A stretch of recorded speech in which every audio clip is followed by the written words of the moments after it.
How did you end up going to that? How did you? So I'm a coordinator for SUFON. Okay. And I saw the talk come up and I was like, I want to go see what this is about. You know, like I just wanted to know a little bit more. And then I also work on a show called Universe on Earth. Yes, I've seen the website. Yeah, and so we like are investigating all these paranormal things, and we want to talk to people like you who've done so much research, and just the history that you uncovered, I thought was really fascinating. I feel like I'm a historian that bumped into a UFO story. Yeah. Yeah, you know, it's just a different way than most people come to UFOs. Totally, because like I came to the UFO phenomenon just from an encounter experience that I had in like 1996. So I have been deep diving into this stuff for a really long time, but now I'm kind of to the point where I'm like, okay, I need to start journalistically recording this. Yeah, and, cool. You know. Yeah. So. Well, congrats on the show. I mean, the website looks cool. And, yeah.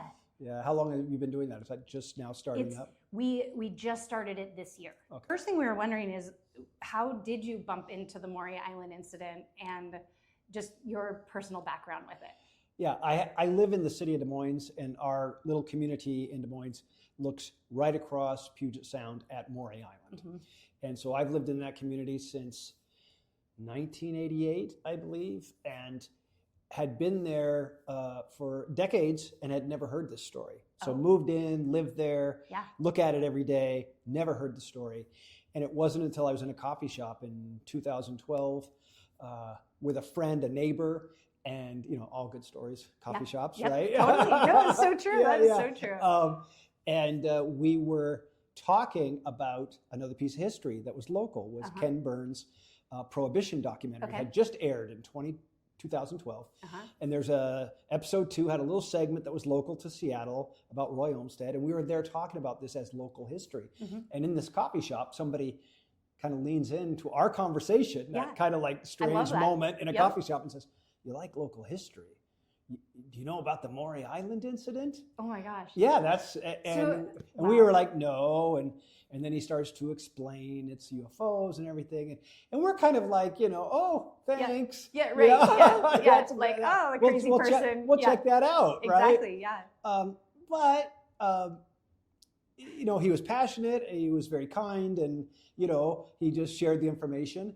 I got home and I thought, well, if it's that local, how did I not know this story? How had I not heard that story before? So I got on the internet and did a little research, and you know, and that just led to the rabbit hole. Yeah. Such a bonkers, off the wall, too many crazy things story. Yep. And so the sort of micro historian in me, the person that loves these local histories, was just hooked. And that's how I got involved, was a coffee shop. Interruption. It's so cool. Like, I kind of got chills when you were saying that, because I'm from Seattle, and until I went to your talk, I hadn't even really heard about the Maury Island incident, and I'm into UFOs. So I'm like, how did this, you know, like not cross my path before? And now that I've kind of looked into it, it's just, the story is really, really wild. What I liked about your, like you said, micro historian in you that you did, is that you uncovered even more about the Men in Black. Right. Can you explain that to me? Yeah, well, ultimately, I had to figure something out, because if you start down the rabbit hole of Maury Island, you know, it's easy to learn about the sighting itself, 6 flying discs off Maury Island, and one of them eventually seems to explode or, you know, drop some slag, and a dog gets killed, and the sun is burned, and they jump off on the beach and they hide, and you know, and then you'll see that the next day at Harold Dahl's house, the witness, a man in black comes to his door, and starts this Men in Black saga. Yeah, and you'll also learn. I'm really skipping most of the story, as you can tell. Yeah, no, but you will also learn in that sort of preliminary dive into the Maury Island story that it's a hoax. That's what you'll see when you first dive into Maury Island. You'll see on Wikipedia, you'll see on many other places that talk about it, they will just go, "Oh, it's a hoax." And that narrative stems back to 1947, when Harold Dahl ultimately told the media that he'd made it all up. So disappointing. Great Right. bonkers story, and we didn't even talk about the details. We might get there, but tragic story. I mean, crazy things happen in this story. But once you run into this notion of hoax, Mhm. I think most of us just set it aside. Yeah. Because unless we're interested in that component, like sometimes hoaxes are very interesting. Right. If someone movies get made about Yeah. famous hoaxsters. But if unless you're interested in the notion of someone deciding to have a hoax, that sort of cuts off the notion that we're going to have a UFO story, Yep. right? It just bothered me, though. I have to say that Yeah. the notion that Harold Dahl would make up such an elaborate, crazy story. Especially at that time in history, there weren't really very many UFO stories. None. Yeah. Yeah, I mean, these are the first sightings in the Yeah. summer of the saucers. So that bothered me, and I decided to just spend some more time with the story. Yeah. And ultimately, it wasn't until I was looking at the actual FBI's investigation, and that sort of takes us to the tragedy. And you know, it's one thing to have a UFO sighting, and this sighting takes place in June 21, and the Men in Black show up on June 22nd, 1947. And the whole summer of 47 is full of UFO sightings, as you know. The famous Mount Rainier sighting by Ken Arnold, the uber famous Roswell crash. Yeah. Just 2 weeks later, they're all in the same period of time in the summer. So all those things are happening, and then at the end of the summer, we're getting all of these investigations that are being conducted by various branches of the military, the newly formed CIA, certainly the FBI, and the Army Air Force, because we have a new enemy, the Soviet Union.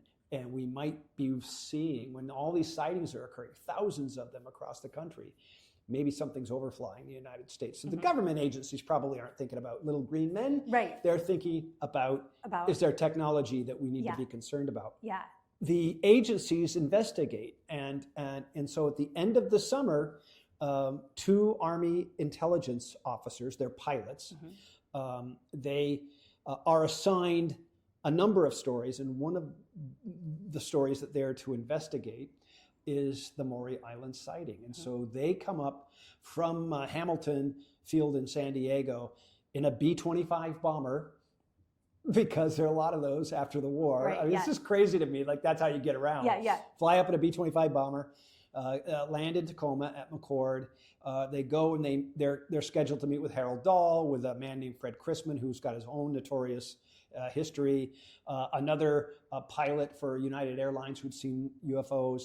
They're all going to meet at this hotel in Tacoma, and they do have a series of meetings. At the end of these meetings, these pilots are handed some material that allegedly dropped off the flying saucer, you know, it's middle of the night, it's after midnight, but they decide they're going to go home. They hear the whole story, they're taking their notes.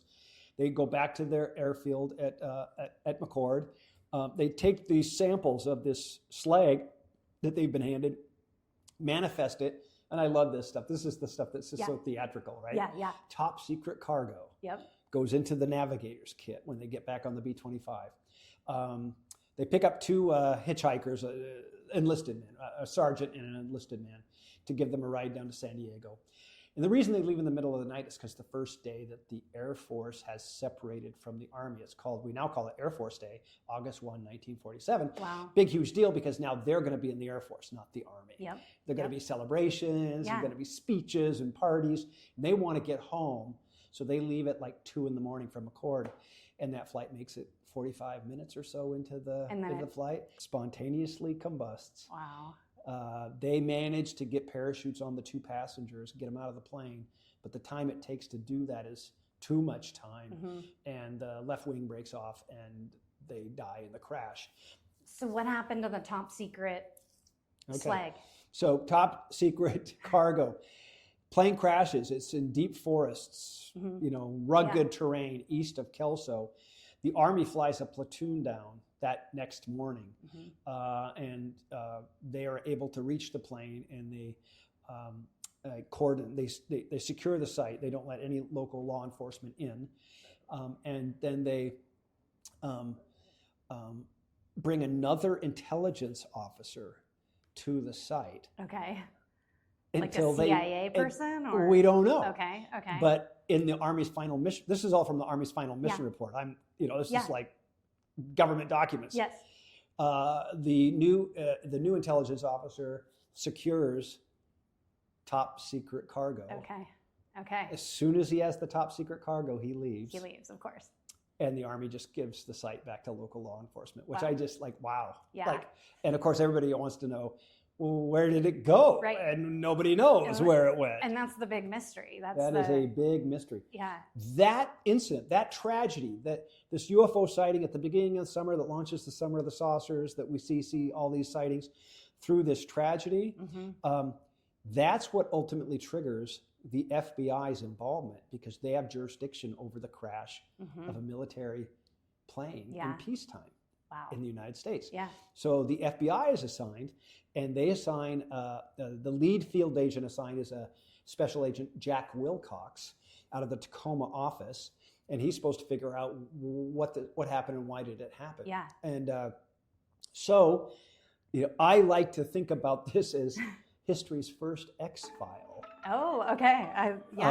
Because if we all are familiar with the X-Files, which I think we all are, the notion that there's somebody in the FBI that's being assigned the weird cases. Yeah. I don't know of one that occurred before this one. This has to be the first one. Wow. And to think about what the assignment was, and it is an X-File. It is Special Agent Jack Wilcox, skip the bank robberies and and the forgeries. We'd like you to investigate the crash of a plane that was supposedly carrying UFO debris. That's an X-File. That is right. It's incredible. Yeah. And that's where, back to your question, that's how I took a deeper dive and got the information that really makes this story come to life. Yeah. And have legitimacy, and why we should keep talking about it. Yeah. Not as a hoax, because it's Jack Wilcox's investigation where he was making daily reports, sometimes by memorandum, sometimes by teletype, and detailing interviews and everything that he was getting in the investigation. That's the record. Wow. That's the record that sort of sheds light on all of this, which was a record that had been sealed for 50 years, right, when they were done. So that's what was exciting, because when Harold Dahl decided that he wanted to tell the world that he'd made it all up, what we learned from Jack Wilcox's investigation, including his interviews of Harold Dahl, is that Harold Dahl believed he saw what he saw. Yeah. He just wanted to be left alone. Just wanted to be left alone and stop the ridicule. Yeah. And he's quoted repeatedly by Wilcox in these long memos. I don't care if I'm known as the biggest liar that ever lived. I just don't want to be associated with these flying discs anymore. Wow.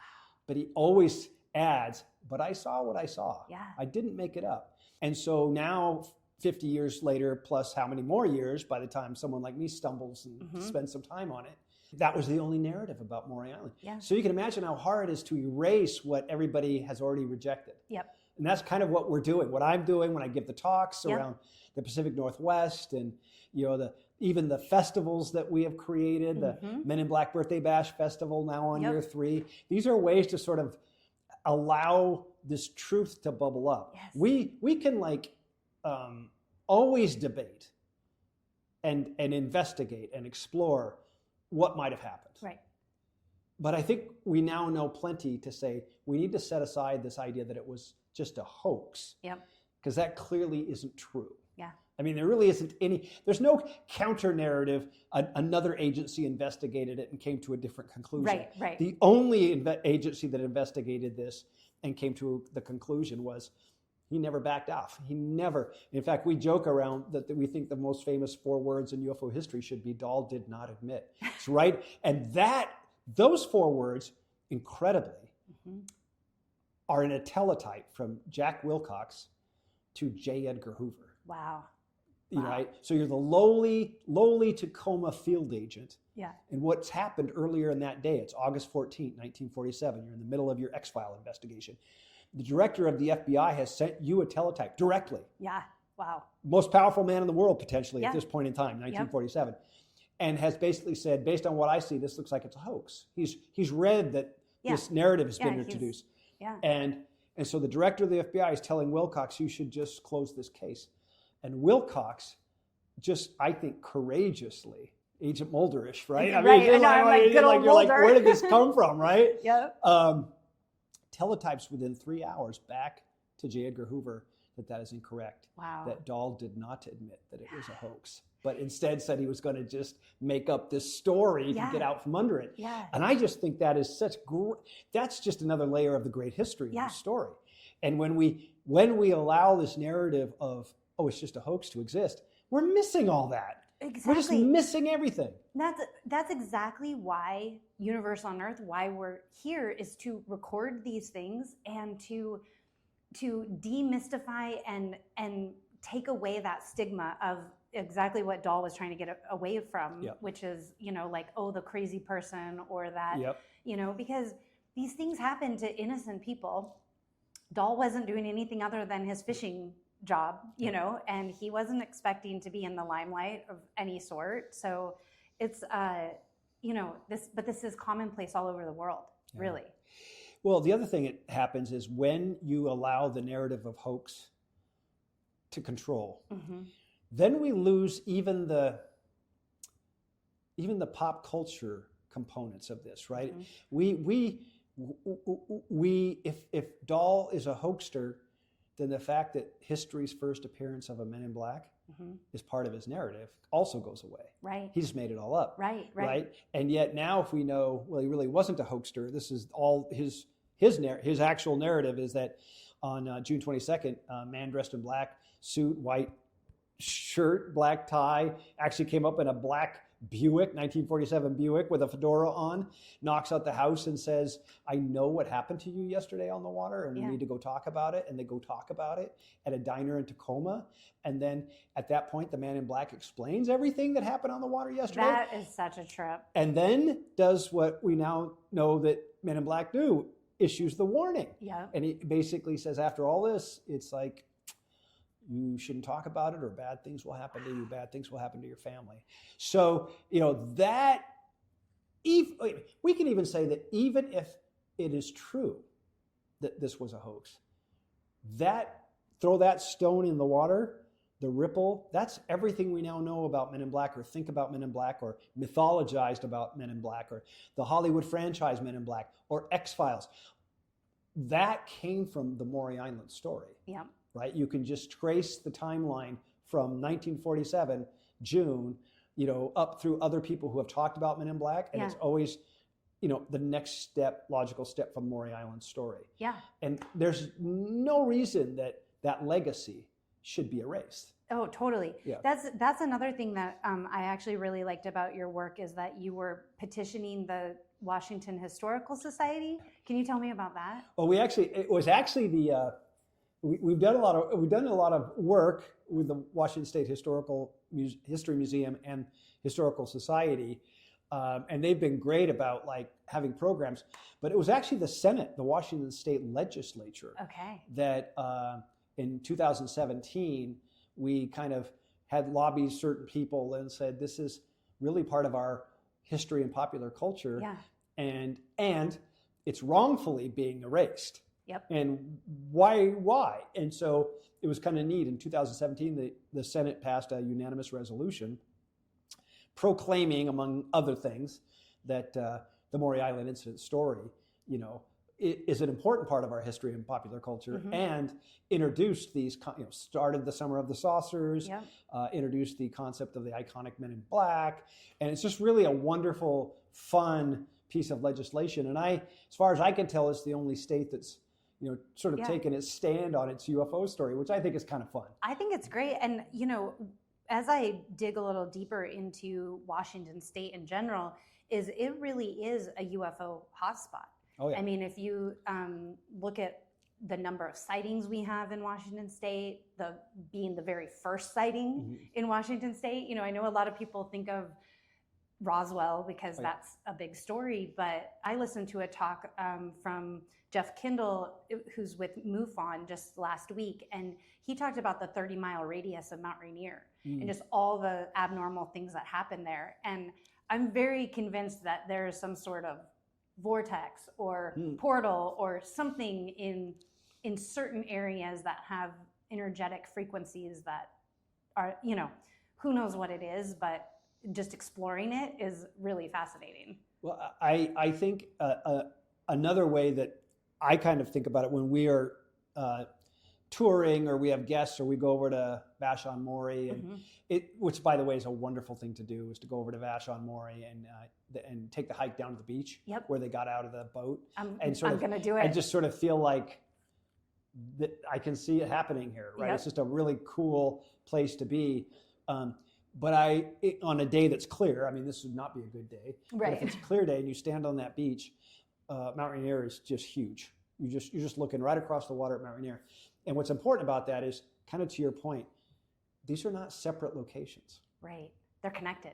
Well, I mean, you if you came from way out there, they would not be two different places. No, this is a place. Yes, right? Exactly. Yep. And that's always I notice that people tend to talk about their experiences in these silos, and I think that's a mistake. I share that animation in my talk just to say, look at how this happened over the course of the summer of 1947, and it shows all the places that these sightings occurred. And certainly the Northwest is dense and first. It's all these sightings. So Maury Island and Mount Rainier were not alone. There was a lot of them, and you don't kind of work down to the desert Southwest for a couple of weeks. Yeah, but it kind of looks like a tour. Yeah, it kind of does. I mean, they discover Earth, and then they're like, okay, what else is there going on? I could see that.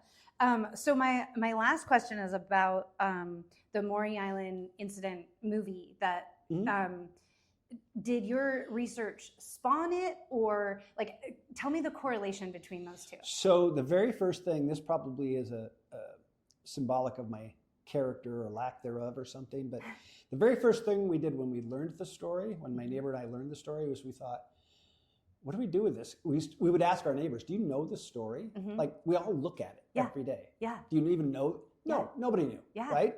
Surprise, surprise. Totally. Been suppressed, right? It was sealed. So we were trying to figure out what could we do, and we thought, well, we should throw an annual party. That was our big idea. Yeah. I love it. And so we launched the Maury Island Incident Historical Society, and did not realize at the beginning that its name would evolve, because the idea was we were just going to get together, tell all of our neighbors the story. Yep. At a plaza that's on the beach. It's a lovely little location. And have a bonfire on the anniversary, 6/21, longest day of the year typically. Yep. Solstice.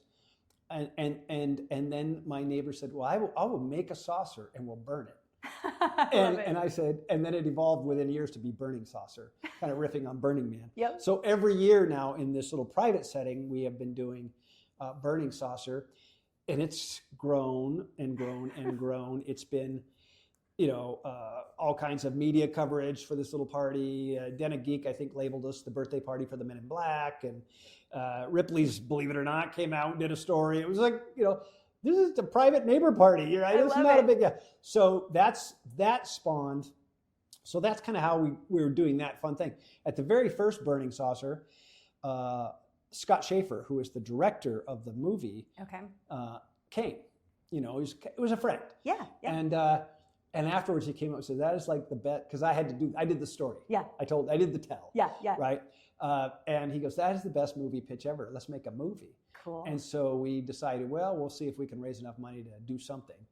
And so it took us about a year to figure out how we would do that. And we raised enough money to make a half-hour short.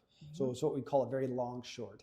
And but we're very proud of it. We think we did. And the premise of it is, and this was critical to me as a screenwriter, so we're not going to do it's a narrative. It's not a documentary. We want to do a narrative. Scott's a narrative director. And I said, we're basically, with certain artistic license, we're going to pull this out of the FBI's records. So the idea is that no one can point a finger at us and say, you just made it. We're actually looking at these 13-page memos and saying, even when we could, taking the lines from the memo and translating them into dialogue. So the movie has a little bit of the dialogue is a little, sometimes it feels a little formal, but we were trying to adopt transcribing that. It, yeah. Yeah, And so we did a few. We had certain meetings in person versus teletype, those kind of things. Yeah. But otherwise, the story we told really came right out of those documents. Even the scene in the middle where we have the Men in Black at the diner with Harold Dahl, and the Man in Black is now telling Harold Dahl what happened to Harold Dahl in the water yesterday. That's when we let the audience see what happened. The idea was, that's not us telling you what to believe or even what we believe. We're showing you what he's recounting in the diner. And we thought, okay, that's hopefully a clever way to do that. Deliver some of the action, so to speak, as well as let people make up their own minds. Yeah. We would love to make a feture someday. Yep. Because there's so much more to tell. No, this there doesn't is. even, Yeah. you don't even touch on the core. Yeah. But it was a good start. Yeah. So in August, we're doing an event at the Historical Chalet Theater in Enumclaw, which is like right at the base of Mount Rainier. And we're having what we call an alien open mic. And we have people come and tell their stories. And when I was telling one of our producers that I was interviewing you today, she said, ask him if we can do a showing of the Maury Island incident at that that'd be super event. Fun. Yeah. Would that be fun? That'd be super fun. Okay, cool. I'm sure we can figure that out. Yeah. Sounds like a great venue, and it sounds like a great audience for something like that. Exactly. People don't seem to get tired of the film, and we often show it and then have a little Q&A afterwards, just like you would at a film festival.